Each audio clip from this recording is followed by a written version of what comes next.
It's just. I'm sorry. Pressure's on. It's all on you. It's all on you. You know about pressure. It was on you this morning. You did good under pressure too. Appreciate it. It's better than winning, though. We're trying. You won in our eyes. There we go. It's not worth a grand, but something. That's all I got. See. They're like, hey, I want in on that.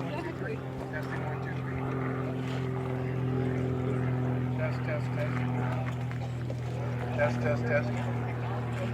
I know it just goes to die. It goes to die. True. Can you guys hear me down there? Can you all hear me down there? Is that better? Okay, cool. All right, well, Melissa and I are just going to show you a little bit about riding, or tell you a little bit about riding. This horse is called Sullivan. He's named for the big blue monster in whatever that show was at Disney. What is it? Monsters Inc. Yeah. So he's named for that guy. I don't know why. I got him when he was 9, and he's been Sullivan. They call him Sully. And we use him for a little bit for eventing, and mostly for hunting. Like we go chase around after a bunch of hounds, and he's a phenomenal hunt horse. Really capable outdoors and really capable all by himself. Like he never gets me in trouble, and he gets me out of trouble. Now what Sarah Beth is doing right now is she's putting him into a frame in a trot where he is starting to collect himself and starting to pay attention to her, and he's starting to listen to her.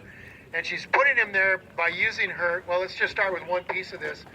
You see her feet in the saddle, down in the stirrups, and you can see that she's tap, tap, tap, tap, like that. That little gentle tap is just to tell him to move forward.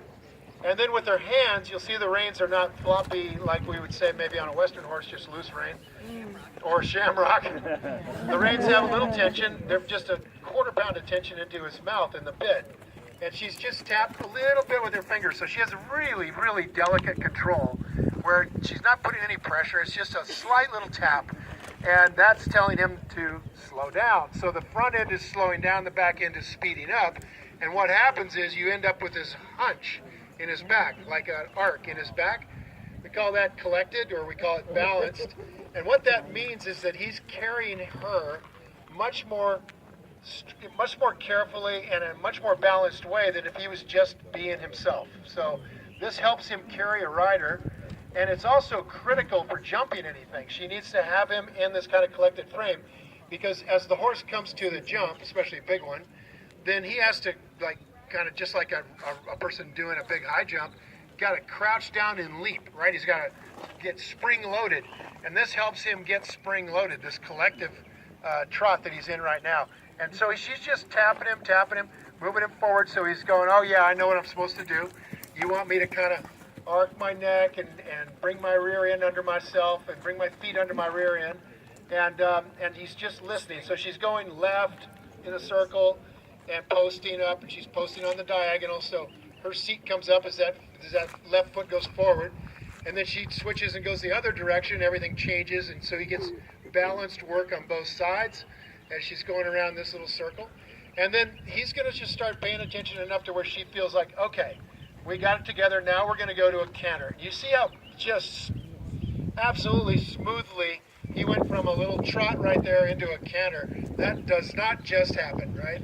There's a process that he's learned, that she's taught him, where he has to just make that transition really smoothly, step right up into it. Right the moment she tells him, boom, he just steps into that canter. And part of what allows him to do this is he's carrying himself well. So she's just bringing him along in what's called a left lead canter.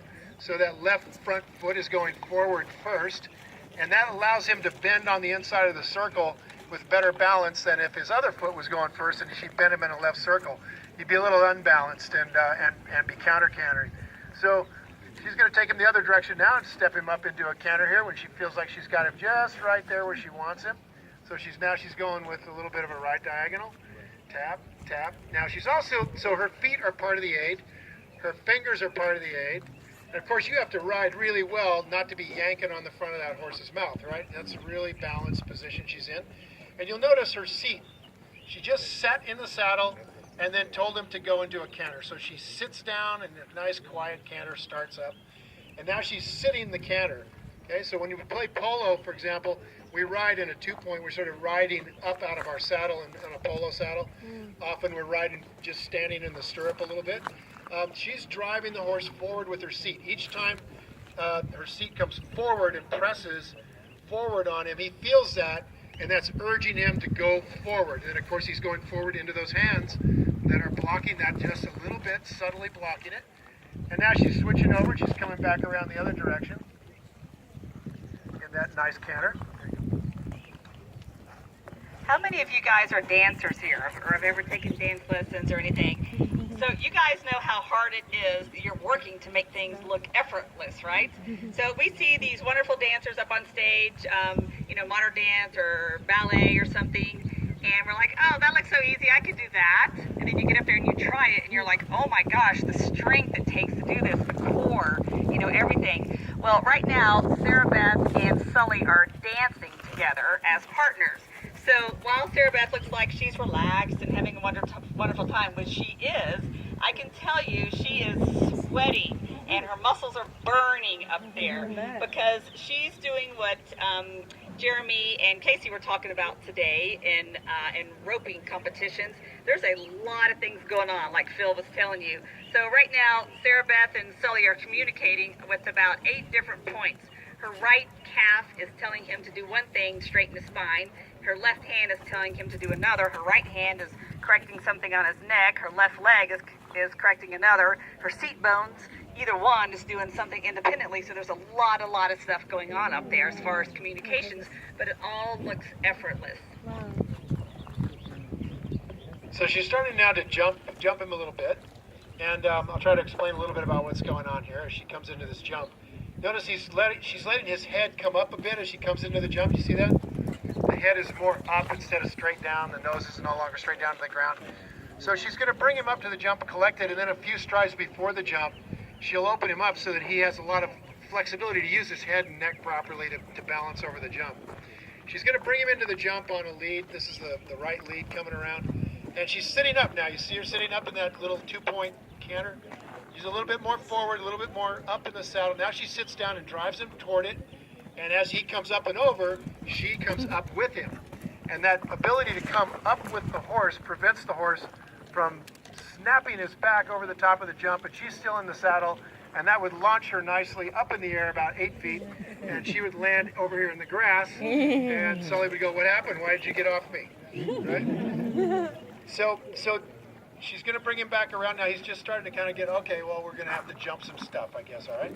So each of these jumps is sort of a practice challenge. I mean, this horse is capable of jumping over the top of these stands right here, these white ones. He can jump over that, no problem. Now he's just but she's having him do it just exactly the way she wants him to do it, and getting him all collected and ready to do this. So now she's going to bring him around in that left lead. Got a nice left lead. She's coming around to this jump, and she's going to let him look at the jump, see it, let his head go forward. Now she just moves out of the saddle to get out of his way. Now she's bringing him sharply into this with hardly a look at all. She picks it up, and then over that second one. Let's see if she's going to turn this little narrow thing.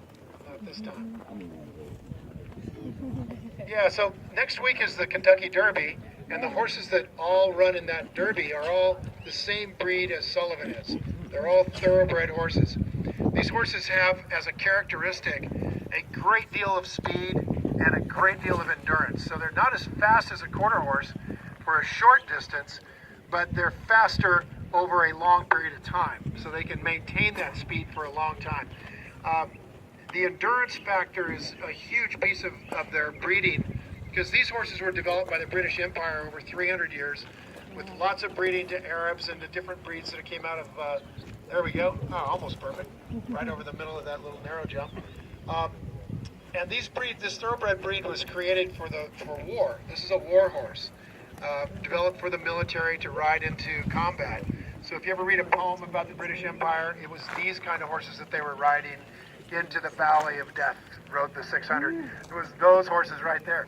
And these were part of the reason that the British Empire had such a powerful military, is because they developed very, very powerful horses. So this was the tank of its time. Now she's trying to get him to just go dead center, and he did not go dead center. All right, well, this is really educational. She's saying, no, you have to listen to me. take a step back. And notice there's no pounding the horse or anything. They're working together. He just didn't understand what he was supposed to do. Now he understands it. He's like, okay, well, why didn't you tell me right the first time? It's like your kid. Yeah, but Sarah Beth is going, I told you exactly right the first time, but you had something else in mind. So let's just do it again until you get it really in your head what I want. Now watch her come out of the saddle right there. Nicely done. That is such an art to be able to pull yourself up at the perfect time. And part of that art is not coming out of that saddle too soon. So when Sully stopped at that jump right there, a lot of riders haven't learned the proper seat for jumping. And they will come right out of the saddle and fall over the top of the horse if the horse doesn't make that jump. You see that with kids all the time in hunter jumpers competition. The horse will stop suddenly at the fence and over the handlebars they go. If you do that in our world, you can get badly hurt or killed. That's how Chris Reeves got his neck broken, is he moved up in eventing too quickly. He was at the level that Melissa was at when she dropped her horse in the water, and he came forward on the horse before he should have. The horse did not take the jump, and Chris went sailing off the front end headfirst into a log. That log didn't fall down. So the sport is safe, is really safe, but you have to know how to ride properly, and you have to have your timing so that when the horse is coming to that jump, you have not anticipated and started to jump for him. You wait patiently in the saddle, and then when he starts to go, you immediately go. So there's a very delicate timing there. And man, the timing gets more delicate the higher these fences go. So when the fences are as high as these white standards, they're up there that big, which is the level Sarah Beth rides most of the time. Those fences are that size. You really have to get your horse in the right spot. You have to know what he's capable of. You have to come out of his way so that you're not blocking him from clearing that fence. And you do that 30 times around a course with jumps that do not fall down. So that the test at that level is extremely rigorous, extremely dangerous for a rider that doesn't know what they're doing. And you know, it would be something, for example, I ride okay, I play polo, I can stay on a horse. I would not even attempt to do a round of cross country at the advanced level that Melissa and Sarah Beth ride at. I would either hurt the horse or I'd kill myself. It's that dangerous. So it's an incredible test of horsemanship to be able to do dressage, then show jumping, and then cross country. And she's one of the best riders in the country. She's trained for, gosh, I don't know, was it 7 years or something? So Sarah Beth trained for 7 years with one of the U.S. best Olympic riders named Becky Holder. And finally Becky said, look, you got it, girl, you go on your own. And we know Becky real well, and we said, hey, come on your own with us. And we will try to get you to the Olympics. And so that's what we're working on here. This farm is a breeding farm and a training farm for Olympic level horses at the eventing championships. And we hope that Sarah Beth will be able to take one of our horses that far, or we can find a horse that we didn't breed and bring her in here so Sarah Beth can take her all the way. So I would say probably 2020 Olympics, there's a good shot that she'll be in it. So I want you guys to all remember her name, Sarah Beth Anton.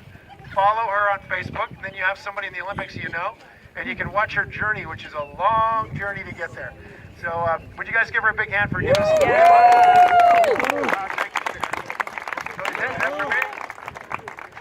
You want to walk him along and let everybody reach out? So Sully's going to come on down the hedge. You can reach out there. He won't mind. If he does mind, he'll let you know. So you guys feel free to ask Sarah Beth any questions you'd like. She'll be available afterwards in the barn, taking care of Sully, and at the barbecue here. She actually lives here on the farm with us. And Sarah Beth is a beautiful, elegant rider, but I'm going to tell you a little secret about her. Sarah Beth is a huge fan of PTR bull riding. So Sarah Beth, look to your right. Jeremy, hold your hand up. Here's a bull rider right here and a rodeo judge. So you guys will have to talk bull rides later. And you guys all ready for some barbecue? You guys went up for a long time today. You ready for some lunch? Yeah. Hey, real quick, we'll just say a quick prayer, okay? So if you guys have whatever you have that you kind of say a moment of silence to. We just want to thank you, Lord, for the gifts we have, because we are way, way out there. Hi, sweetheart. You did it all. It's just like we just enjoy it. And we try to share all this, and we feel so thankful that we have so many people here who are enjoying what we're doing and are possibly taking it out there. No. Thank you for all that. We thank you for the gift of all this place. We treasure it every day and try to do something good in the world, and we thank you for the guidance on that. and bless this food to your use. In Jesus' name, amen. All right, y'all been in Georgia when that happens. Now you gotta go out there and get some food. Everybody.